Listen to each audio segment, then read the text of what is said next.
Turma, então nós vamos continuar falando sobre os animais e os vermes. Nós já estudamos sobre os plateumintos e hoje nós vamos estudar sobre os nemateumintos ou nematóides. Esses nematóides, diferente do que nós vimos nos plateumintos, eles não são vermes achatados, mas sim vermes cilíndricos. E nós costumamos dizer que eles são um tubo dentro de outro tubo, referente ao sistema digestório, onde nós temos da boca indo até a região do ânus. Portanto, nós temos um sistema digestório completo. E esse sistema digestório, ele forma um tubo do início ao fim do corpo desse nematóide. Por isso, costuma-se dizer que é um tubo referente ao intestino dentro de outro tubo, que é o corpo do próprio nematóide. Se vocês observarem aí no livro de vocês, na página 157, vocês vão ver a imagem de um verme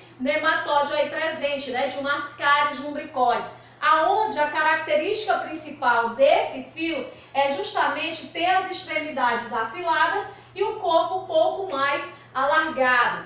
Por isso, nós temos essa característica aqui, ó, do cilindro, daí os chamados vermes cilíndricos, diferente lá dos plateumintos. Também são animais eucariontes. Nesse caso aqui, eles já possuem uma cavidade corporal, não é um celoma verdadeiro, porque parte dessa cavidade é revestida pela endoderme e outra parte é revestida pela mesoderme. Então, como ele é parcialmente revestido por endoderme, nós costumamos dizer que ele possui um falso celoma, portanto ele é classificado como pseudocelomado. Porém, existe sim essa cavidade corporal no interior dos nematóides, no interior dos nemateumintos, do corpo aqui presente. Desses animais aqui, nós vamos ter animais dioicos, ou seja, nós vamos ter o macho e a fêmea. E nesse caso aqui também, nós costumamos dizer que eles possuem dimorfismo sexual, ou seja, eu tenho diferença entre o macho e a fêmea. Aqui no caso do Ascaris, vocês podem acompanhar aí na página 158, nós vamos encontrar o macho um pouco menor e mais delgado, e na porção final do corpo do macho, nós vamos encontrar uma finalização aqui de uma abertura que é comum ao sistema reprodutor e ao sistema digestório, que nós chamamos de cloaca.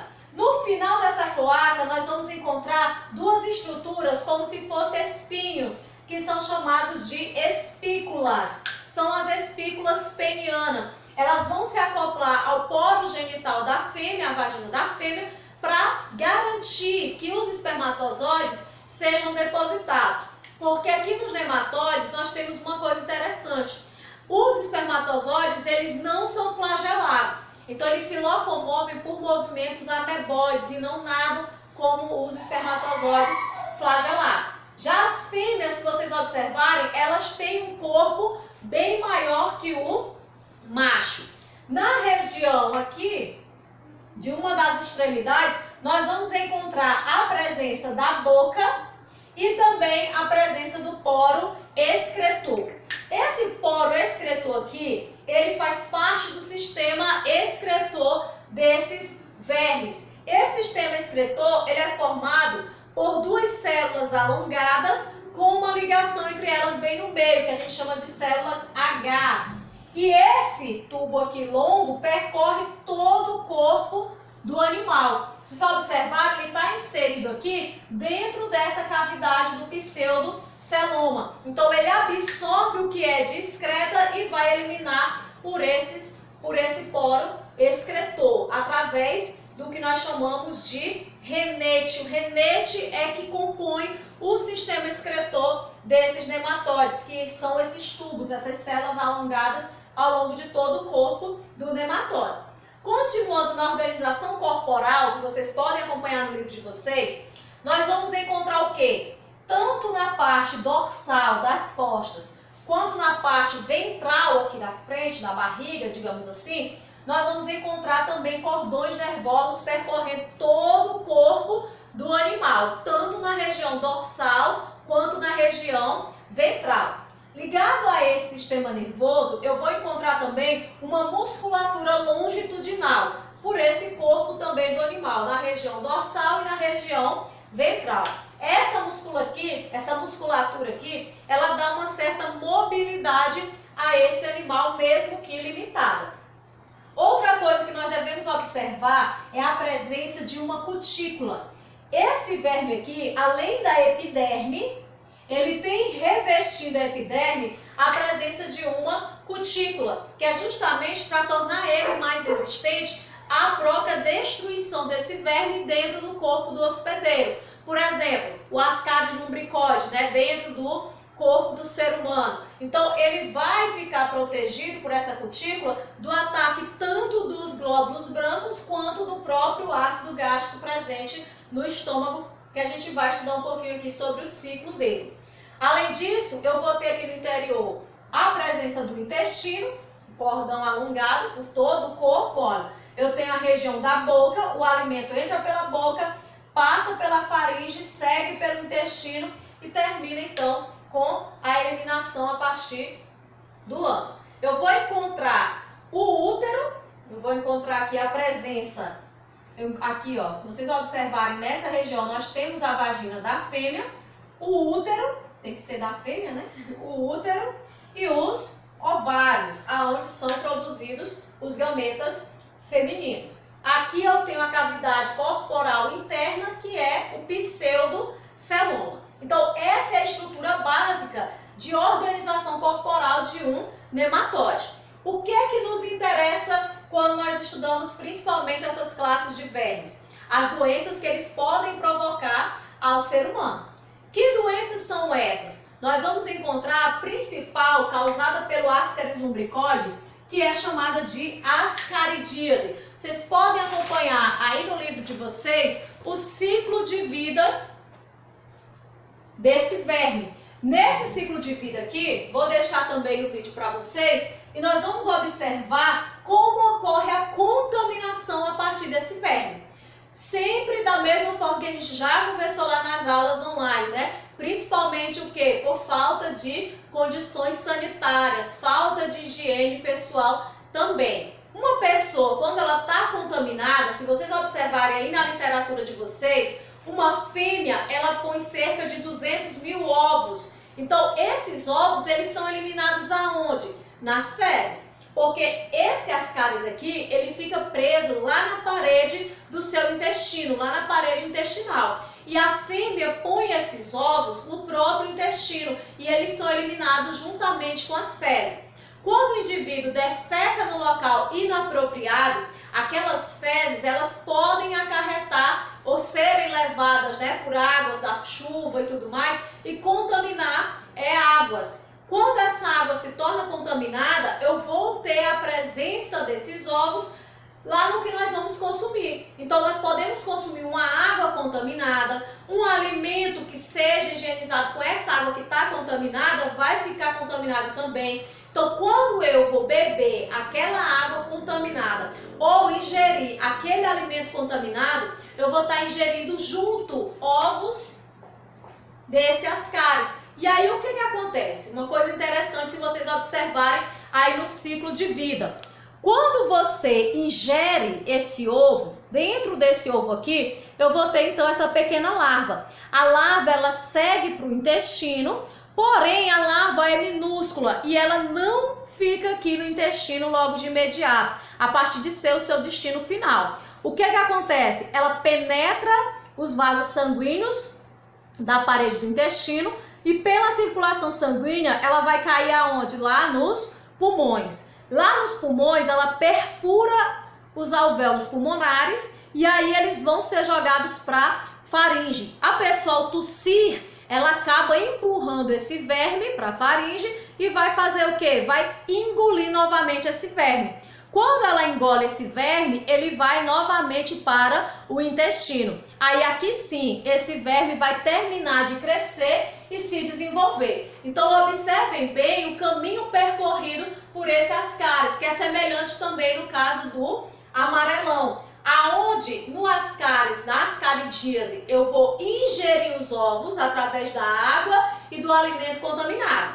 Ele vai para o intestino, perfura a parede do intestino, cai na circulação sanguínea, vai para os pulmões, perfura os alvéolos pulmonares, provoca tosse que lança ele para a faringe, você engole esse verme novamente e aí é que ele vai se fixar na parede do intestino, aonde vai se acasalar e se reproduzir de forma sexuada, produzindo ovos que vão ser eliminados nas fezes. As fezes contaminadas não tendo um destino adequado, né, um saneamento básico, onde você tem lá toda a condição sanitária do vaso sanitário, então defecando em local inapropriado, pode contaminar outras fontes que vão servir de alimento ou até mesmo para você beber, nem ingerir aquela água que possa estar contaminada.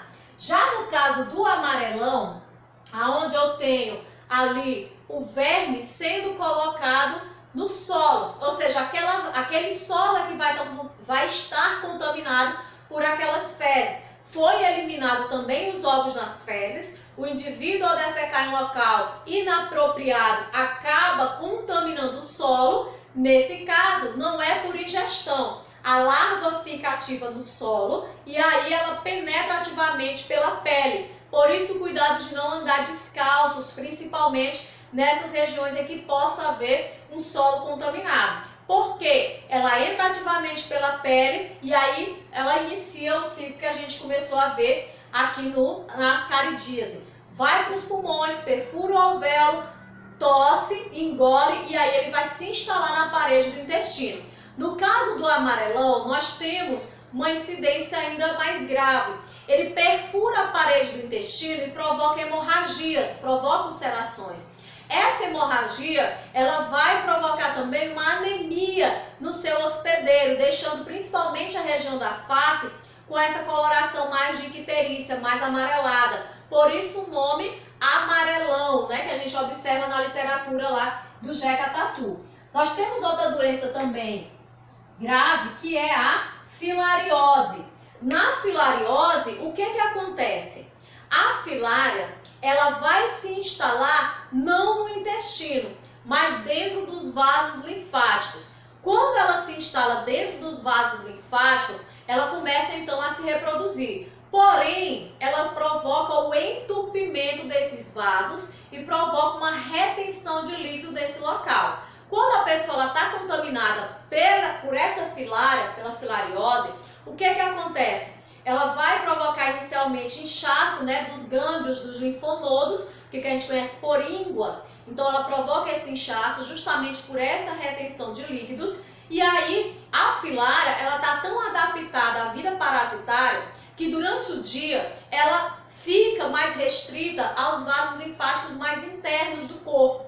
Quando eu vou observar mais na região da noite, né, o que vai acontecer? Ela vai migrar para a parte mais superficial da pele. Para quê? Para que o mosquito Culex ou Anopheles, né, eventualmente, ele ao picar o indivíduo para sugar o sangue, ele sugue aquele verme também, ele vai sugar aquela microfilária. E aí vai se instalar na parede abdominal, onde vai se desenvolver, e quando esse mosquito for picar um outro indivíduo, ele acaba transmitindo aquele verme para aquele outro indivíduo. Vou deixar aí a fotografia do mosquito para vocês conseguirem identificar. E também, se vocês observarem logo na imagem que vai seguir, nós vamos ver o quê? Nós vamos ver a retenção de líquido nesses locais aonde afetam principalmente a região da perna, do saco escrotal e também das mamas. Quando você observa no estado mais avançado, a perna aí ela fica bem inchada, né, pela retenção de líquido. Daí o nome elefantíase para essa filariose.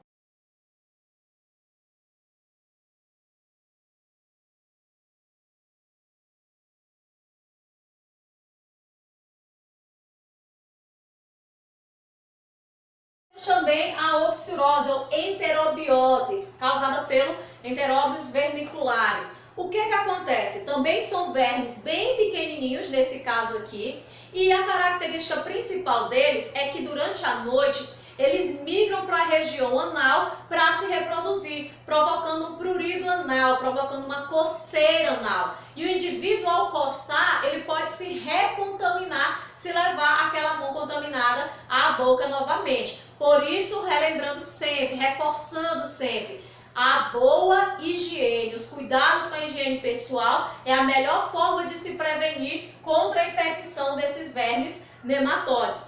Ciclo da doença. Tudo começa com uma pessoa infectada que está hospedando os vermes adultos em seu intestino grosso. O verme macho acasala com a fêmea. A fêmea, cheia de ovos, migra para a região perianal, ou seja, para a área ao redor do ânus da pessoa infectada. Parte da membrana do seu corpo se rompe, depositando seus ovos ali mesmo.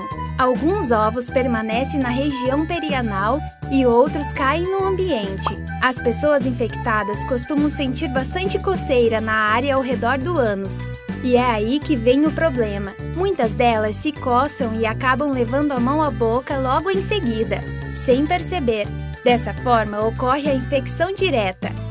A infecção indireta, por sua vez, ocorre quando há ingestão de ovos presentes em alimentos, objetos ou até mesmo na poeira do ambiente. Imagine que a roupa de cama de uma pessoa infectada esteja cheia de ovos do Enteróbius vermiculares. A pessoa, ao sacudir essa roupa de cama, acaba espalhando esses ovos por diversos locais. Objetos no ambiente, chão, poeira, contaminando o ambiente.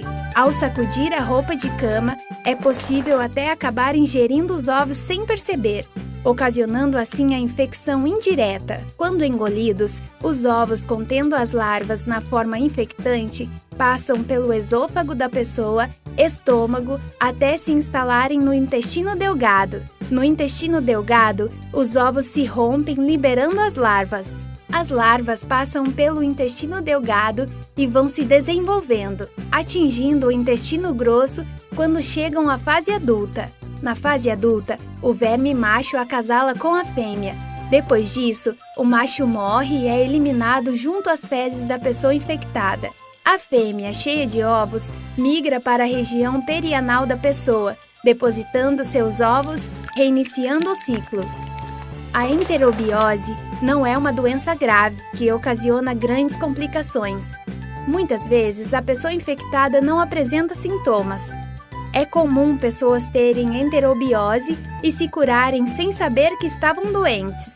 O sintoma mais comum da presença do Enteróbius vermiculares é o prurido anal, coceira no ânus, com consequente irritabilidade e sono inquieto. A repetição desse gesto contribui para tornar a doença crônica, pois a pessoa estará sempre ingerindo os ovos do verme ao colocar a mão na boca. Outros sintomas menos usuais podem ocorrer, como vômitos, náusea e dores abdominais. Para se prevenir, não é preciso muito. Sempre proteja e lave bem os alimentos antes de consumi-los. Mantenha as mãos sempre limpas e unhas bem cortadas. Quem mora na mesma casa de uma pessoa que está infectada corre risco maior de contrair a doença. Nesse caso, a recomendação é nunca sacudir roupas contaminadas, principalmente roupas de cama e toalhas, evitando a contaminação do ambiente, poeira e objetos espalhados pelo local.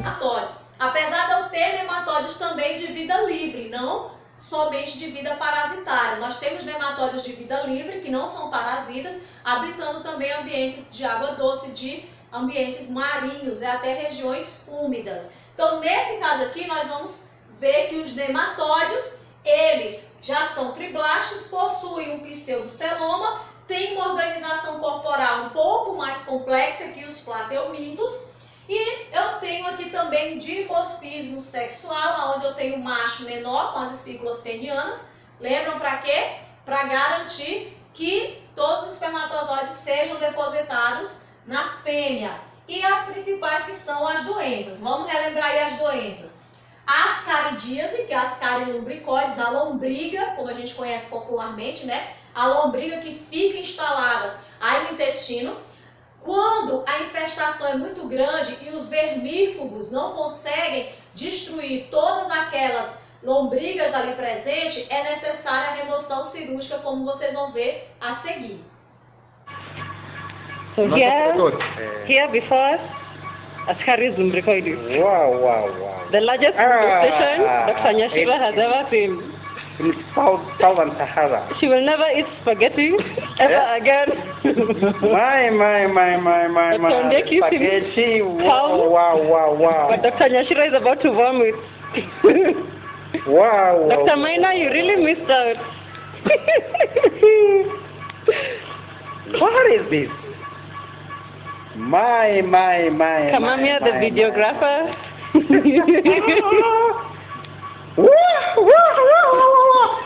My goodness. What is this? It has never been seen. Hey, in the whole of Africa. Hey, that's the fastest. My.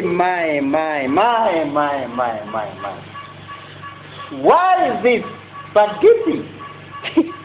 Surely. Oh my God, I'm so deep. Oh my.